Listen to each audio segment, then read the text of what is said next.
The unicorn. I found a unicorn. There's a reason that the term unicorn is used to mean something completely unattainable. As in, I found the unicorn, I've discovered the unicorn. Because, did you know that people used to believe that unicorns were actually real? I don't know if you can even see me, it's so dark. Hello? They used to believe that they were real. Apparently certain people, royal adventurers, spotted them in the wild. A single horned animal, very much like a horse, but with elephant's feet. It turned out to be a rhinoceros. No doubt when the stories were first spreading about a unicorn being spotted in the wild, the general public believed it. They might have thought, you know, wow, the world is so much different than what you think it is. But of course, the unicorn wasn't real. It turned out to be fake news. I'm sure when the public found out that there were no unicorns, in fact, they were actually a kind of very rough-looking, horrible, tough-looking rhinoceros, they were kind of like slightly upset maybe, because they liked the idea of like the world being fictional, or rather magical, just like they're told when they're young children. Pixies and fairies and stuff. Trolls. Actually, trolls are real. Yeah, there's a certain something in the public mind that enjoys being lied to. And of course, it's called fake news. It's something I've been thinking about today because of all the protests in Hamburg. And obviously the protests are generally anti-capitalist, and they're around the G20. But there's a certain heightened tension there because of Donald Trump meeting up with Vladimir Putin and all the weird meme but war conspiracy theories associated with it. And of course Donald Trump's taken America out of the Paris Climate Accord, and that's really made them upset because most of them are pretty hardcore climate protesters or whatever.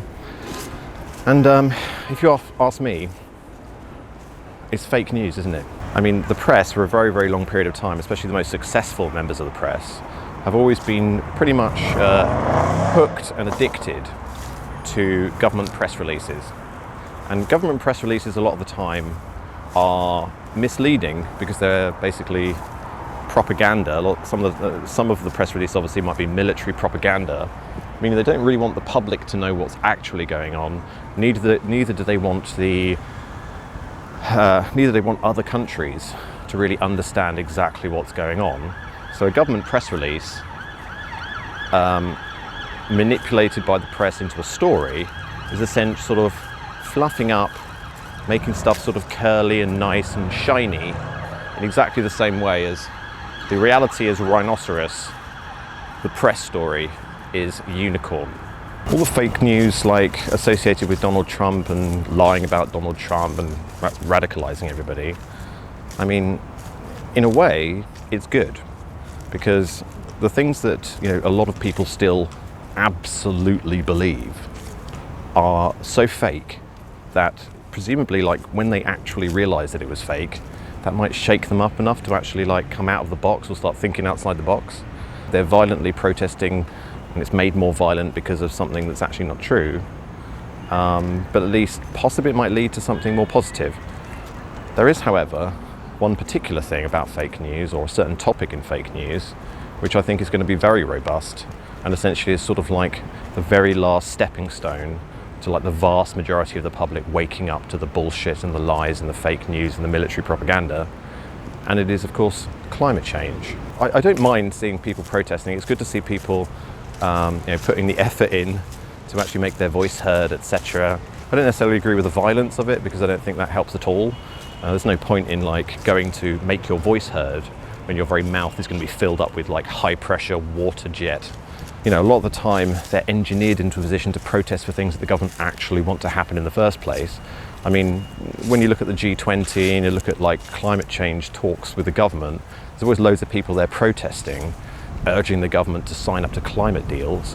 But actually, in terms of climate deals being the very bedrock of the creation of an international law system to curb the behavior of individual nations and stop them having self-determinism, That's exactly what pretty much every Western government wants, and a lot of the other governments around the world are falling into the same line of saying, yeah, global international agreements are the way forward. And you've got like massive amounts of people protesting outside buildings going, we need international laws, like global laws now. Where is the point where people are going to start to realize that the climate, albeit it's more changeable now, just because of things like the heat island effect and the way that we've sort of drained water sources and bogs and wetlands and all that kind of stuff. Of course, the planet's weather has changed because of the presence of large mega cities and all of this kind of stuff. But it driving towards like a massive catastrophic global burning, that's completely, I believe that to be completely fake. I think in a very basic level, people are kept in a sort of childlike state. So they sort of like being lied to because that's what all adults do to their children as they're growing up. Things like Father Christmas, things like fairies and pixies. And people grow up as adults. Now the state and the government is so large in every country and so pervasive and totalitarian, most developed nations, that people are kept like children. The parent is the state and the children are the people. And so the relationship, I'm pretty much sure, ever since like the first printing presses were ever brought out, which was where the sort of ideas of like capitalism stuff actually grew from, was from the printing presses in North Germany. So I don't know, people don't want to be told the truth. You know that already. The truth does not sell. What sells is the truth mixed with make-believe in a very highly crafted way by spin doctors, spin magicians. Some of the primary roles of an effective government. I'm not sure if this whole like climate change fake news is going to be easy to debunk as the unicorn.